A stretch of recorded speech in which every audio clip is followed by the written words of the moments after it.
الروحية لإيران، أو مدينة الملالي كما تسميها الصحافة الغربية. شكلت هذه المدينة طوال عقود مضت المعارض المعنوي الأبرز لملوك طهران. وفي عهد الشاه محمد رضا بهلوي غدا طلبة العلوم الدينية في قم مصدر الإزعاج الأكبر لشاه طهران، الذي كان قد استطاع القضاء في العام 1953 على كافة معارضيه من الحركات اليسارية والقومية. ولكن وبين جدران أكبر مدرسة دينية في البلاد على الإطلاق، الفيضية، ظهرت النواة الأولى لثورة جديدة ضد الملك بقيادة الإمام روح الله الخمینی. بلکه اصل رژیم سلطنتی از اول خلاف قانون و خلاف قواعد عقلی و خلاف حقوق بشر است. برای اینکه ما فرض میکنیم که یک ملتی تمامشون رأی دادند که یک نفری سلطان باشد.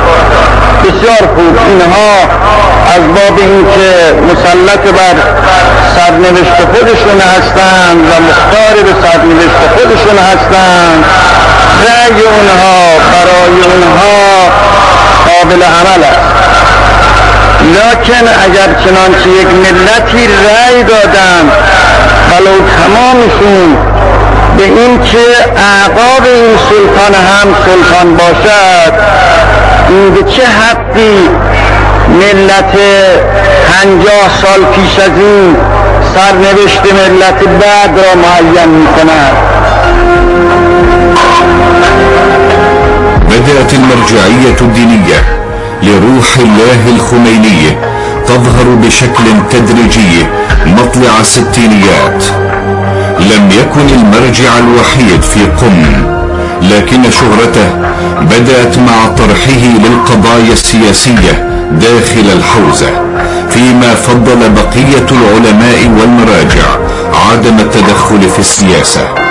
تجمع حوله أكثر من 1100 طالب من طلاب العلوم الدينية، في مقدمتهم بهجت مطهري خامنئي ورفسنجاني. مع الخميني وتلامذته ارتدت المواجهة بين الشاه والثورة الجديدة طابعا دينيا، على الرغم من أن ستينيات القرن الماضي تركت بصماتها اليسارية على كل حركات التحرر في المنطقة. وفي الوقت الذي كانت الشعارات المعادية للطبقية والرأسمالية والمنادية بطروحات القومية والشيوعية تغزو الشرق، كانت الثورة الإسلامية في إيران بقيادة الإمام الخميني أشبه بطائر يحلق خارج السرب.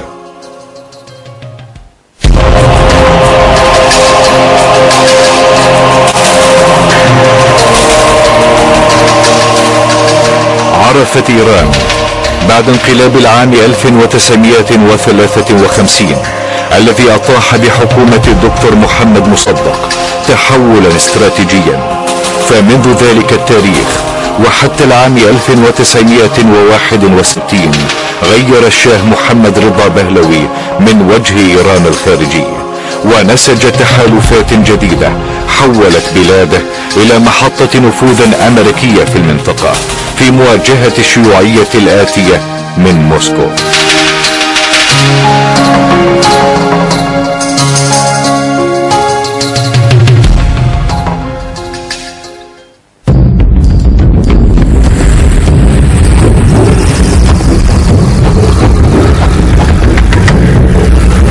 لقد تصاعد الاهتمام الأمريكي بإيران بسبب حدودها مع الاتحاد السوفيتي التي تمتد مسافة 2500 كيلومتر، إضافة إلى ثروة إيران النفطية وموقعها المطل على دول الخليج الغنية بدورها بالنفط. منح الشاه الشركات النفطية الأمريكية امتياز التنقيب واستخراج النفط الإيراني، وقامت الأخيرة خلال 10 سنوات فقط باستخراج 340 مليون طن من النفط الخام، أي ما يفوق ما سرقته بريطانيا من النفط الإيراني خلال 50 عاما.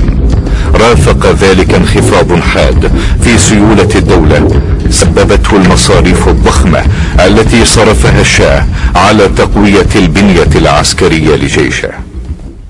اگر به این طور وقتی بازی نفت ما را به غیر بدن بعد از 30 سال چند سال دیگر تمام میشد، اون روزی که نه ملت ما نفت دارد و زراعت دارد. اگر این آدم بازی باشه بعد از 30 سال دیگر یک ملت جدا، الان نصف ملت جداست، اون وقت همه ملت جدا خواهد. بسیارم چیه داره؟ یا در نسبتش بگید آقا تمام حیثیات مادی معنوی شما را از بین میبره.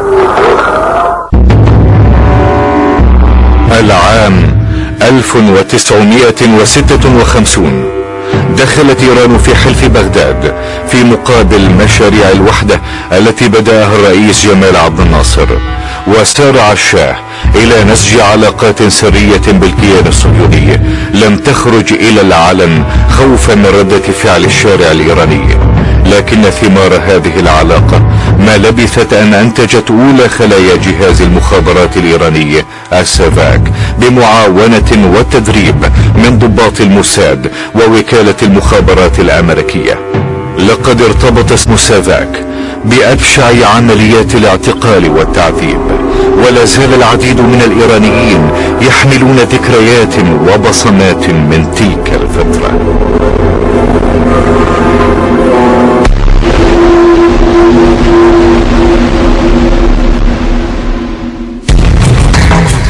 لم يتوقف الشاه عند هذا الحد، ففي العام 1958 وقعت طهران وواشنطن معاهدة عسكرية نصت على تدخل الولايات المتحدة العسكري في إيران حين يتعرض النظام للخطر، ونتيجة لذلك تدفقت أعداد هائلة من المستشارين العسكريين الأمريكيين بلغ عددهم في أواخر السبعينيات 70,000، فيما تصاعدت صفقات بيع الأسلحة الأمريكية لطهران لتستحق إيران لقبها الذي عرفت به لاحقا شرطي الخليج. میخوایم که ارتش ما مستقل باشد. آقای ارتش بود شما نمیخوایی؟ شما نمیخوای مستقل باشی؟ آقای سرلشکر شما نمیخوای مستقل باشی؟ شما میخوای نوکر باشی؟ من به شما نصیحت میکنم که بیایید در آغوش ملت، همون که ملت میگه بگید ما باید مستقل باشیم. ملت میگه ارتش باید مستقل باشه، ارتش نباید زیر فرمان مستشارهای امریکا و اجنبی باشه. شما بیایید، ما برای خاطر شما این حرفا میزنیم، شما بیایید برای خاطر خودتون این حرفا بزنید، بگید ما میخوایم مستقل باشیم، ما نمیخوایم این مستشارها باشه. في العام 1961 توفي زعيم الحوزة العلمية آية الله البروجردي، وشكلت وفاته وما تلاها من أحداث نقطة تحول مركزية في تاريخ الحوزة القمية وإيران. بعد وفاة آية الله البروجردي أتى لزيارة الإمام مراسل جريدة كيهان الإيرانية، قال له: هل تسمح لي يا سيدي أن أجري مقابلة معك بعد المرحوم البروجردي؟ فقال له الإمام: أنا طالب علم يدرس ويدرس، وكنا نتألم لذلك كثيرا.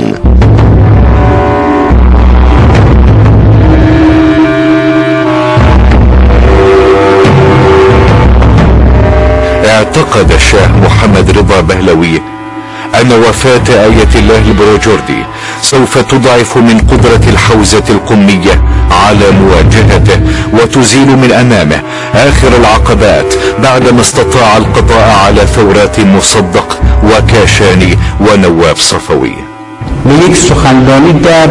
عندما توفي آية الله البروجردي أتى الشاه إلى قم وقام بإلقاء خطبة في داخل مقام السيدة المعصومة، وكان خطابا طويلا، ومن جملة ما قاله: إلى هذا الوقت كان هناك مقام غير مسؤول يقف سدا في طريقي، ولم أستطع معها أن أحقق نوايا والدي في هذا البلد. وكان يقصد المرحوم آية الله البروجردي. ومن اليوم فصاعدا فإن هذا المقام غير موجود، ومن اليوم فصاعدا ستنفذ نوايا والدي في هذا البلد. ووجه الإهانة حين قال: لن هناك من أحد يستطيع أن يمنعني أو يقف في وجهي. بعد وفاة آية الله البروجردي قام الشاه بإرسال برقية إلى آية الله السيد الحكيم المرجع النجفي الكبير، عبر له فيها عن احترامه وتقديره. لم يكن السيد الحكيم يتدخل في الشأن الإيراني، لكن الشاه أراد الإيحاء بأن المرجعية الدينية بالنسبة لديه انتقلت إلى النجف مع وفاة البروجردي، قاصدا بذلك تهميش المرجعية القمية آنذاك المتمثلة بآيات الله الخميني الجلبيجاني المرعش النجفي وشريعة مداري. بعد سنة واحدة على وفاة آية الله البروجردي قام الشاه بإجراء تعديل على قانون الانتخابات البلدية، قضت بحذف شرط الإسلام للناخب والمرشح، وحذف شرط القسم بالقرآن ليصبح بالكتاب السماوي، كما سمح التعديل للنساء بالترشح للانتخابات. على عجل دعا الإمام الخميني إلى عقد اجتماع في منزل نجل زعيم الحوزة القمية السابق آية الله الحائر اليزدي. حضر الاجتماع كافة مراجع قم. كان الشاه يتوقع أن يثير التعديلان الأخيران لا سيما حق النساء بالترشيح حفيظة الوسط الديني، لكن المرجعية القمية في اجتماعها أدانت تعديل البند الأول الذي اعتبرته يساهم في إضفاء شرعية على إدخال الطائفة البهائية في مؤسسات الدولة. في الواقع إن ثورة الإمام ورايتها ارتفعت من هذه النقطة، بحيث كان الإمام محورا لمجموعة من مراجع التقليد الذين اجتمعوا حوله وأصدروا بيانا شديد اللهجة حيال سياسة النظام وهذا القانون. وقد كان هذا البيان من إنشاء الإمام الخميني وكتب بقلمه. هل كان العلماء ورجال العلم يوما ما يخالفون التحضر والتقدم العلمي؟ هل أردتم بناء المدارس والمعاهد وخالفكم العلماء؟ هل أردتم استيراد معمل مفيد وعارضوكم؟ هل عزمتم على اختراع مركبة فضائية تحلقون بها في الفضاء ومنعكم علماء الدين من ذلك؟ نحن نطالب بعدم جر النساء إلى ساحات الفساد والفاحشة صيانة لهم من الانحراف.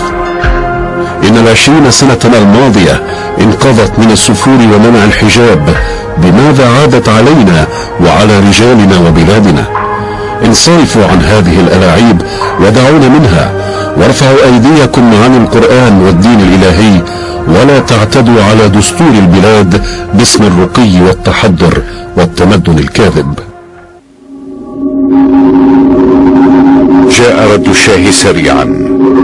بدأ الشاه خطابه إلى المراجع بلقب حجة الإسلام، متعمدا إسقاط لقب آيات الله المعتمد في مخاطبة المراجع وكبار العلماء، وأنهاه بالدعوة لهم بالتوفيق في هداية العامة، قاصدا بذلك إبلاغهم بأن وظيفتهم محصورة في العمل الفقهي فقط، ولا علاقة لهم بالسياسة. على الفور أمر الإمام الخميني بتشكيل لجنة من تلامذته مهمتها تنظيم المظاهرات وتوزيع البيانات، وأوعز لتلامذته بطباعة آلاف النسخ من رسالة الشاه وتوزيعها على الناس. كان يتجاوز عدد تلامذته 1100، وكان يجيد تحريكهم وتوزيع المهام عليهم بشكل جيد. اعتبرت الرسالة إهانة للحوزة وعلمائها، وخلال ساعات امتلأت شوارع المدن الإيرانية بالجماهير الغاضبة.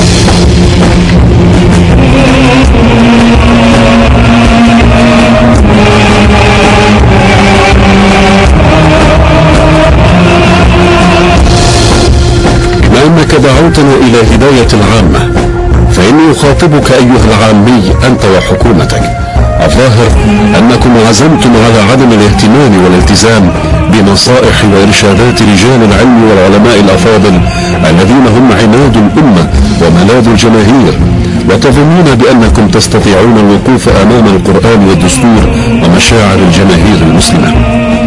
إني أحذركم من تبعات التهاون بتعاليم القرآن وإهانتها، وإلا فعلماء الإسلام والمراجع سوف يتخذون الإجراءات اللازمة.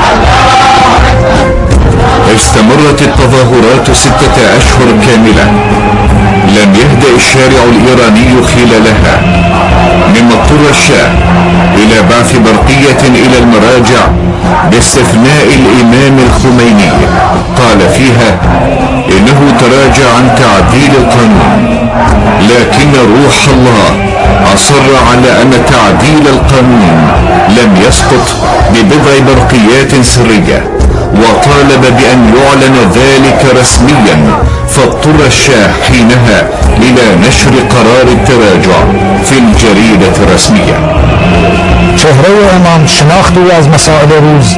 إن معرفة الإمام بالقضايا اليومية ووعيه السياسي الاجتماعي وقيادته التي برزت في أحداث انتخابات المجالس البلدية يعتبر أول حركة في ثورة الإمام السياسية، وقد جعلت من الإمام شخصا مؤهلا للقيادة ولخلافة المرجعية الدينية العامة.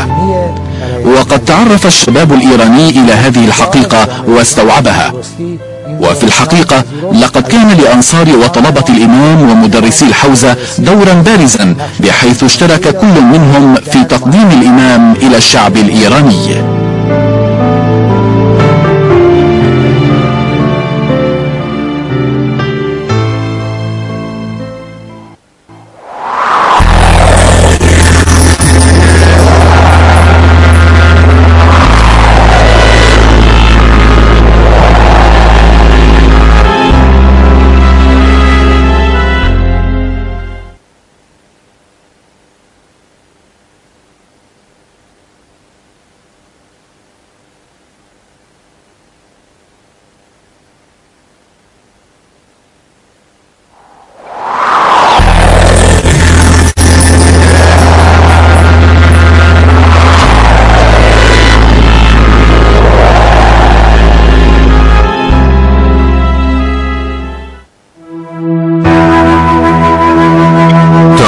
الاقتصاد الإيراني إلى نكسات عديدة في ظل الميزانية العسكرية العالية لجيش الشاه محمد رضا بهلوي.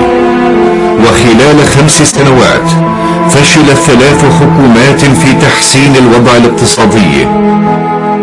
من باید عرض کنم که محمد رضا پهلوی این خائن خبیث برای ما رفت قرار کرد و همه چیز ما را به باد داد، مملکت ما را خراب کرد، قبرستان‌های ما را آباد کرد، مملکت ما را از ناحیه اقتصاد خراب کرد.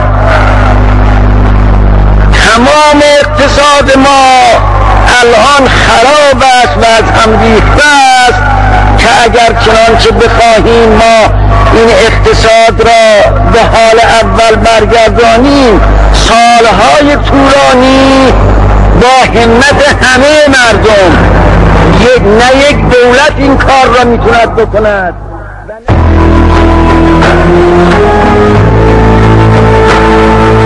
أحزمة البؤس تلف النواحي الجنوبية من العاصمة الإيرانية، والأمنية تنتشر بشكل مخيف بين قاطنيها، فمن بين كل 5 رجال 1 فقط يجيد قراءة أو الكتابة، ومن بين 12 امرأة 1 فقط تجيد القراءة. تصاعد القلق الأمريكي من أن يؤدي توتر الأوضاع الاقتصادية إلى تفجير ثورة تطيح بالنظام الإيراني، لا سيما وأن حمى الثورات كانت تلهب العالم من كوبا إلى القاهرة. وعلى الأثر توجه الشاه محمد رضا بهلوي إلى الولايات المتحدة التي كانت آنذاك في عهد رئيس جون كينيدي. بعد أيام قليلة من زيارة الشاه إلى واشنطن، أعلن محمد رضا في العام 1963 عن قائمة إصلاحات اقتصادية مستعجلة أسماها بالثورة البيضاء، وتضمنت 6 بنود أساسية.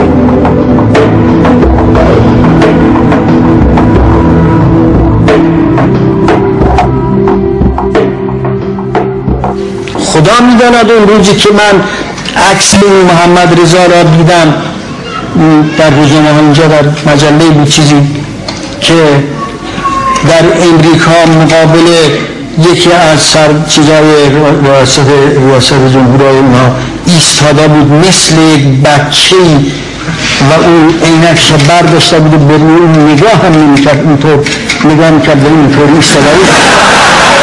خدا میداند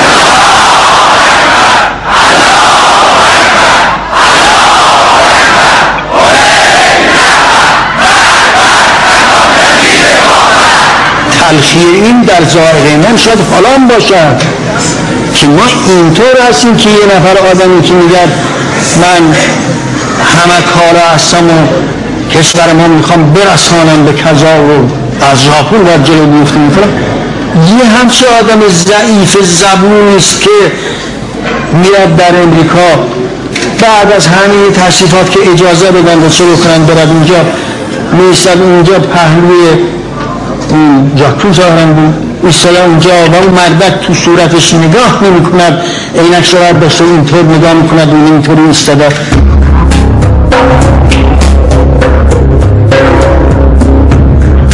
بدأ الشاه حملة إعلامية ترويجية للثورة البيضاء قاد خلالها الجرار الزراعي بنفسه، وسلم عشرات عقود تملك الأراضي للفلاحين.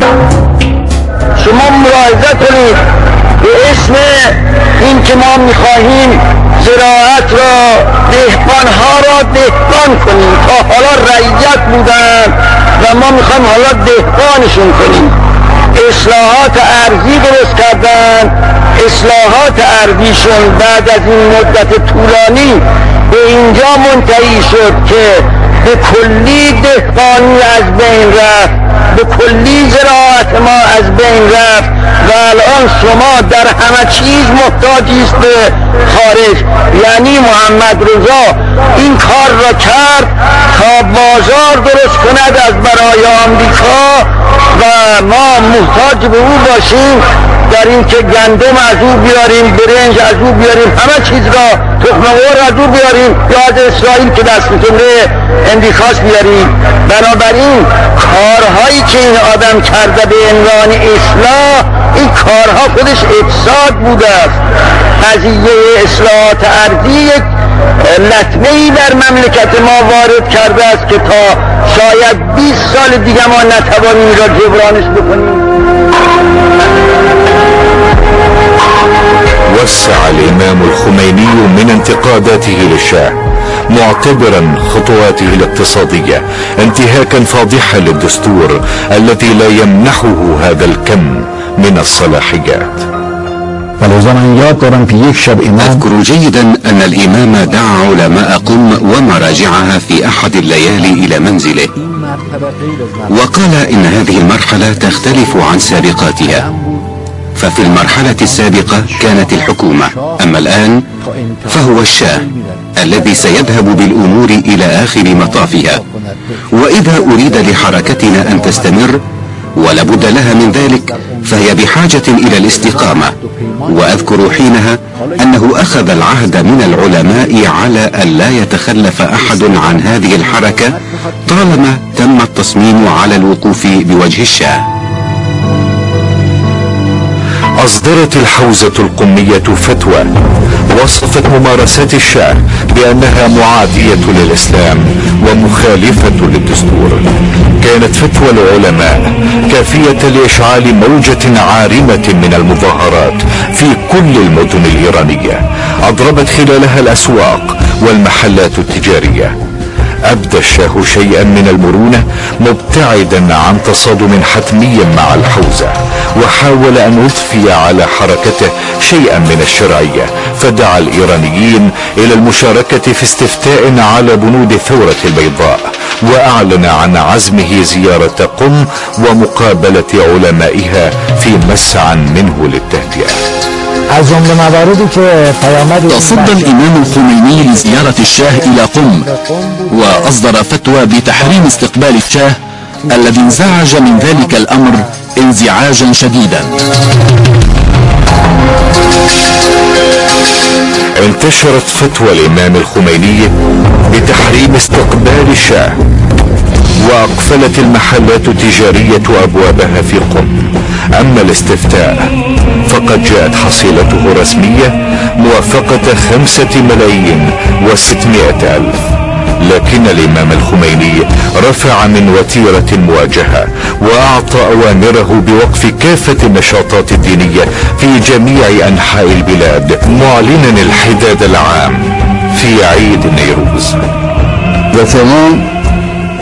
وقع ذلك في شهر رمضان الذي يأتي به الناس إلى المساجد لقراءة القرآن وسماع الوعظ والخطب وصلاة الجمعة والدعاء، ورأى الناس أن كل الأبواب مغلقة هذا العام، وهذا ما يعتبر بالنسبة لهم أن الشاه يريد أن يقطع جذور الإسلام والمسجد والوعظ والقرآن، وبالنتيجة فإن مشاعر الناس تتحرك ضد الشاه بقوة، وهذا ما شكل تكتيكا ذكيا من قبل الإمام. قرر الشاه الرد بقسوة هذه المرة، فأعطى أوامره باقتحام حرم المدرسة الدينية في قم. كان من المقرر أن نجتمع مع رفاقنا في صباح اليوم الذي جرت فيه حادثة الفيضية في بيت الإمام، وعندما أقول رفاقنا إنما أعني اللجنة الائتلافية للمجاهدين آنذاك، وكان تشكيل هذه اللجنة بأمر من الإمام.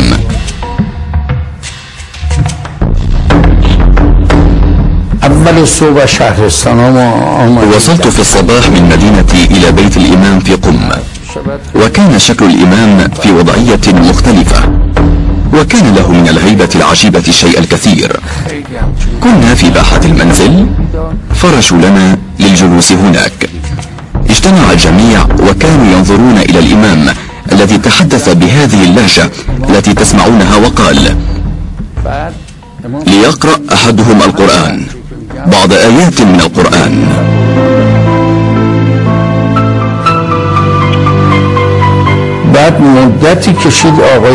وصل السيد العراقي ليهمس بشيء في أذن الإمام، ومن ثم في أذني بنفس الشيء، وقال إن سيارات محملة بشرطة الشاه والذين حسب ما عرفناه فيما بعد أنهم كانوا في حالة من السكر، جميعا جاءوا بألبسة مدنية ومزودين بعصا كهربائية وسيوف وسكاكين، أتوا لإحداث فوضى في هذا المجلس.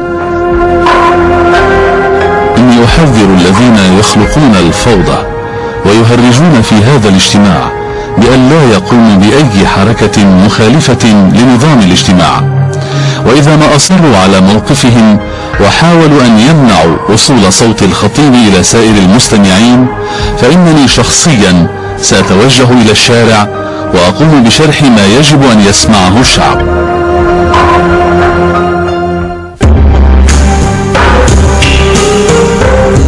غادر عناصر سافاك منزل الإمام الخميني، لكنهم لم يعودوا إلى ثكناتهم. في مساء اليوم نفسه 22 من آذار من عام 1963 بدأت ناقلات الجند تتجمع في ساحة المدرسة الفيضية، وطوق الجنود المدججون بالسلاح المدرسة الدينية. في الداخل كان هناك اجتماع بحضور آية الله المرجع السيد محمد رضا الجلبيجاني. دخل عناصر السادات المجلس وبدأوا بإطلاق الصرخات المؤيدة للشاه بشكل تكراري. ولكونهم كانوا في حالة من السكر فقد قاموا بضرب الطلبة، وعندما أخذ الأمر هذا الشكل التجأ بعض الطلبة إلى السطح فصعد هؤلاء خلفهم، فقد كانوا في حالة سكر مفرط، وقاموا بإلقاء الطلبة من أعلى السطح إلى الأرض.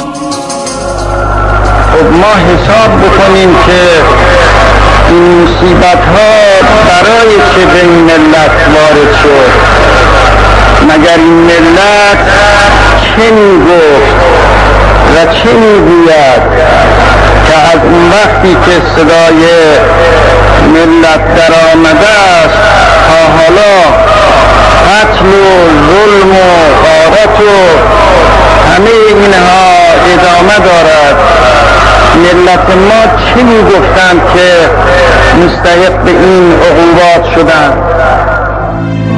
مأمورین ساواک عندما دخل أزنام الشاه إلى المدرسة الفيضية وقاموا بارتكاب عمل إجرامي فيها، فر البعض من الطلبة، فذهبنا إلى بيت الإمام وكنا ننتظر قدوم رجال الأمن، لكن الإمام تحدث بشكل رفع من معنويات المترددين الذين كانوا قد انهزموا حينها.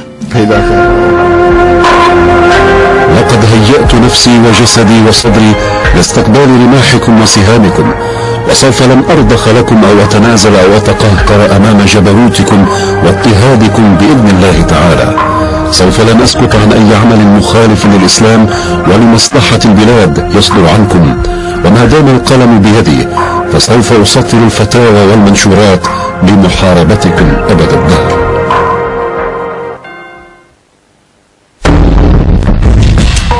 في مطلع العام 1963 انتشر خبر موافقة الشاه على فتح سفارة للكيان الصهيوني في العاصمة طهران.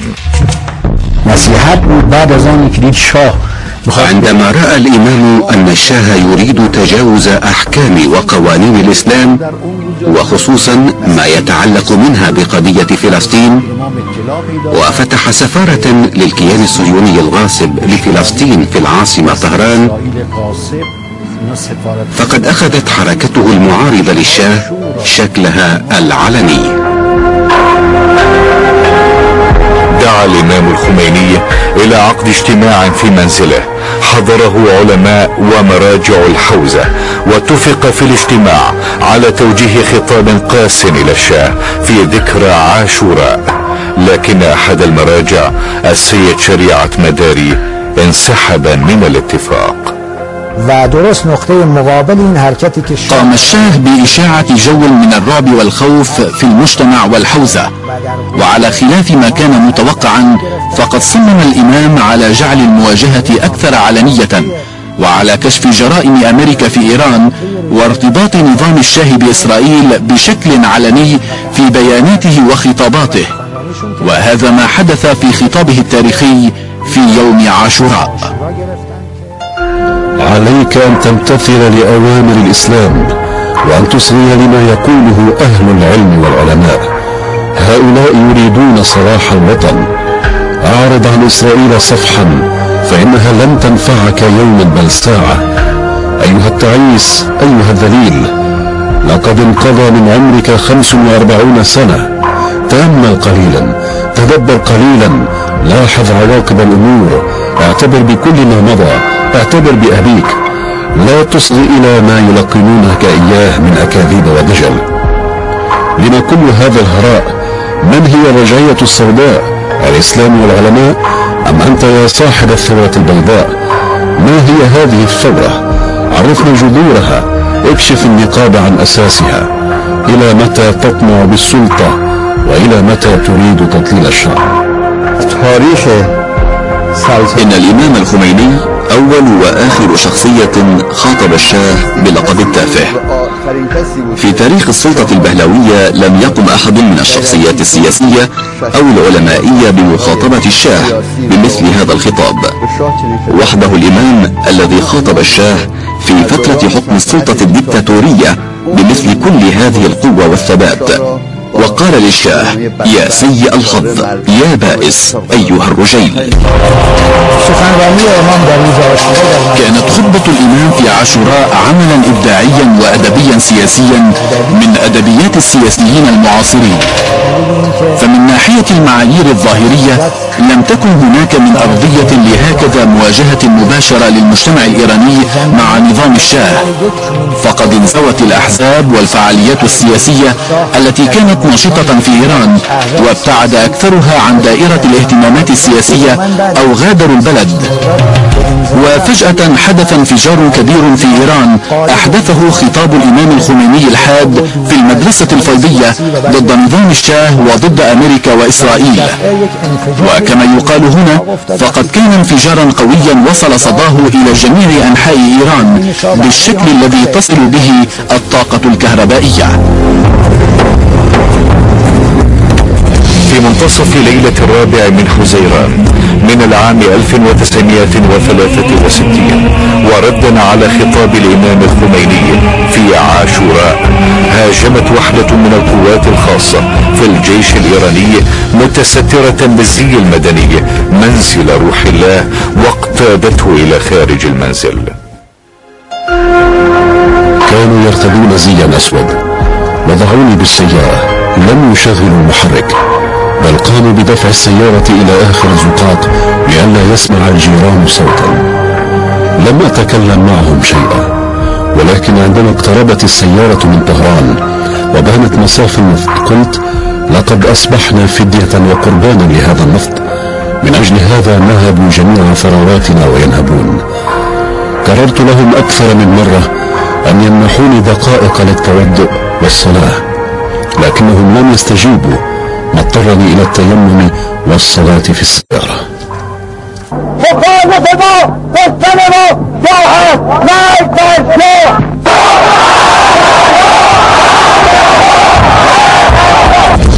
انتشر خبر اعتقال الإمام الخميني، وعند ساعات الصباح الأولى كانت شوارع المدن الإيرانية ساحة لمئات آلاف المتظاهرين، لا سيما في العاصمة طهران، حيث أدخل الإمام الخميني إلى سجن 10 آباد. اطلع أفراد الشعب على هذا الأمر عند الساعة 8:30 من صباح اليوم التالي، وقاموا بإبلاغ بعضهم البعض، وتحركوا من كل نقاط طهران باتجاه البازار السوق الكبير، حيث أطلقت شعارات معادية ضد الشاه أمام الجنود المدججين بالسلاح.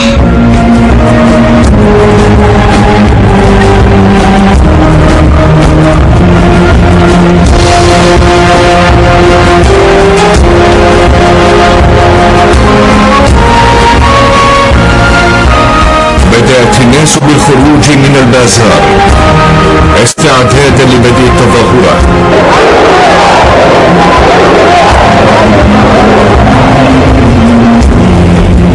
وعندما اكتظ الشارع بالجماهير المحتشدة بدأ إطلاق الرصاص.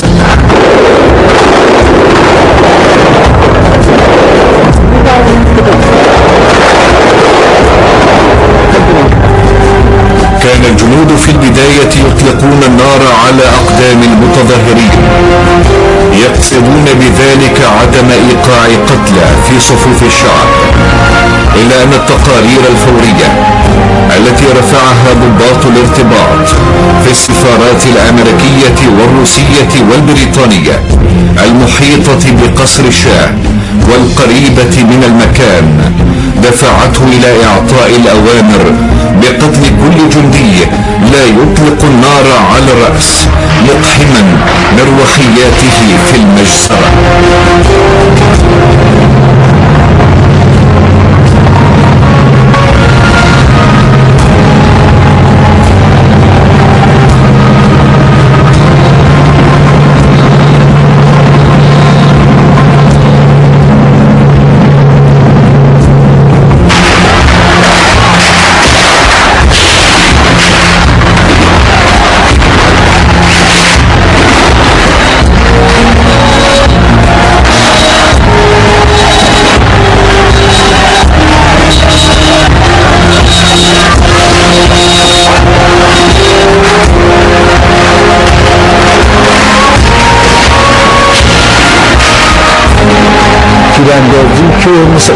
كان الرصاص يتساقط علينا كالمطر، وكان عامة الناس من نساء وأطفال وشيوخ قد سقطوا إلى الأرض، وكان بعضهم ينتقلون في الشوارع والأزقة ويواجهون بعض الجنود، لكن الشعب أعزل لا يملك السلاح. أما رفاقنا فقد توجهوا إلى مبنى الراديو والتلفزيون بقصد السيطرة عليه. كان الجنود المحيطين بالمبنى مجهزين بأقوى التجهيزات والأعداد، وقاموا بإطلاق الرصاص على الجموع الكثيرة. هنا سمعنا بأن أهالي رامين قد اطلعوا على ما يجري وأنهم قادمون، وقبل أن يصلوا إلى ساحة خراسان أعطوا العدد الأكبر من القتلى.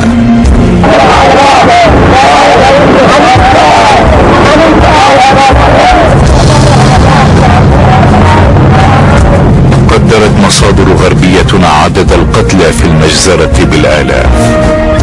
جمع جنود الشاه أجساد القتلى والجرحى في مروحيات، طارت بهم إلى بحيرة قريبة من قم تسمى بحيرة الملح، وألقت بهم هناك.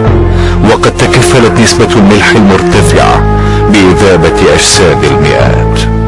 لقد تحولت هذه البحيرة اليوم إلى مكان للذكرى، تأتي إليه كل أم لاستعادة ذكرى ولدها الذي قتل في تلك المجزرة. مصیبت‌های زنهای جوان مرده، مردهای اولاد از دست داده، طفل‌های پدر از دست داده. من وقتی چشمم به بعضی از اینها که اولاد خودشون را از دست دادن می‌افتد، سنگینی در دوشم پیدا می‌شد که نمی‌توانم آب بیارم. من نمی‌توانم از عهده این خسارات که بر ملت ما وارد شده است برایم. من نمی‌تونم تشکر از این ملت بکنم که همه چیز خودش را در راه خدا داد. خدای تبارک و تعالی باید به اونها اجر عنایت فرماید. من به مادرهای فرزند از دست داده تسلیت عرض می‌کنم و در غم اونها شریک هستم. من به پدرهای جوان داده، من به اونها تسلیت عرض می‌کنم. من به جوانهایی که پدرانشون را در این مدت از دست داده‌اند تسلیت عرض می‌کنم.